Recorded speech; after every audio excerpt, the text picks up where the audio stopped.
आज हम लोग जानते हैं विनायक दामोदर सावरकर के बारे में। सावरकर भारतीय स्वतंत्रता संग्राम के एक महान महानायक थे। वीर सावरकर महान क्रांतिकारी, चिंतक, सिद्धहस्त, लेखक, कवि, दूरदर्शी राजनेता तथा प्रखर हिंदू राष्ट्रवादी थे।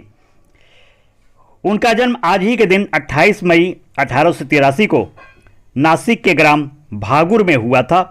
बचपन में ही अपने माता पिता को खोने वाले सावरकर के जीवन पर उनके बड़े भाई का खासा प्रभाव पड़ा। उन्होंने पुणे के फर्ग्यूसन कॉलेज से बीए किया। उन्होंने सन 1857 में लड़े गए पहले भारतीय स्वतंत्रता संग्राम पर किताब लिखी। जल्दी ही उनकी मुलाकात लाला हरदयाल से हुई। उसके बाद वह कट्टर क्रांतिकारी बन गए। उन्हें 2 बार आजीवन कारावास की सजा सुनाई गई। उसी दौरान उनकी मुलाकात आरएसएस के संस्थापक डॉक्टर हेडगेवार से हुई। उनसे हुई मुलाकात ने उन्हें हिंदू समाज की उन्नति के लिए कुछ कर गुजरने का लक्ष्य दिया।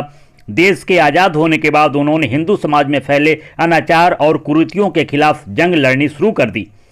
भारत माता के इस महान सपूत ने आमरण अनशन का सहारा लेते हुए 26 फरवरी 1966 में अपनी अंतिम सांस ली।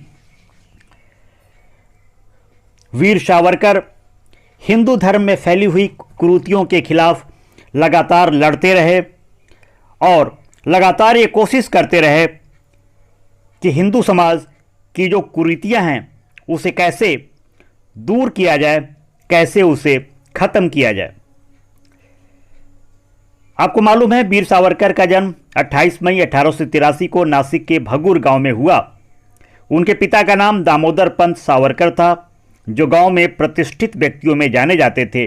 उनकी माता का नाम राधाबाई था।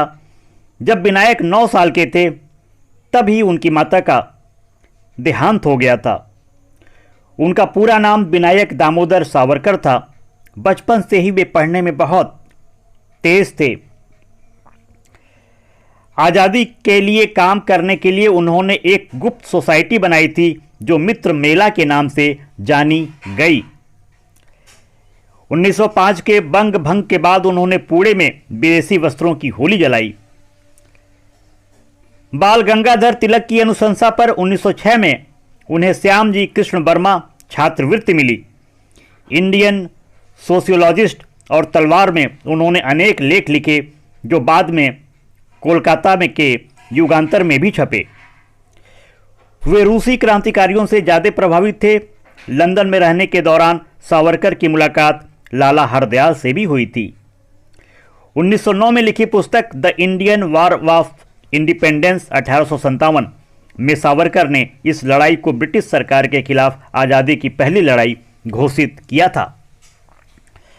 9 अक्टूबर 1942 को भारत के स्वतंत्रता के लिए चर्चिल को समुद्री तार भेजा और आजीवन अखंड भारत के पक्षधर रहे।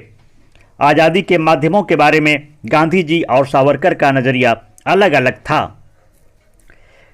वीर सावरकर विश्व भर के क्रांतिकारियों में अद्वितीय थे। उनका नाम ही भारतीय क्रांतिकारियों के लिए उनका एक संदेश था। भारत के इस महान क्रांतिकारी का 26 फरवरी 1966 को स्वर्गवास हुआ। उनका संपूर्ण जीवन राष्ट्र के लिए और हिंदू धर्म के लिए समर्पित रहा। वे हिंदू धर्म में फैले हुए कुरीतियों के खिलाफ लगातार लड़ते रहे और जो पोगापंथी, आडंबर और छुआछूत की भावना थी हिंदुओं में, उसके खिलाफ लगातार आवाज उठाए। वीर सावरकर हिंदुओं को आधुनिक बनाना चाहते थे।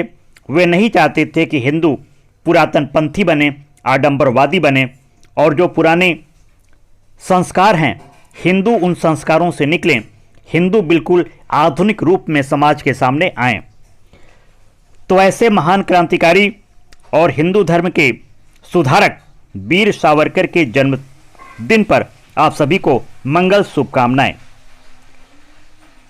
वीर सावरकर जन्मदिवस की हार्दिक शुभकामनाएं।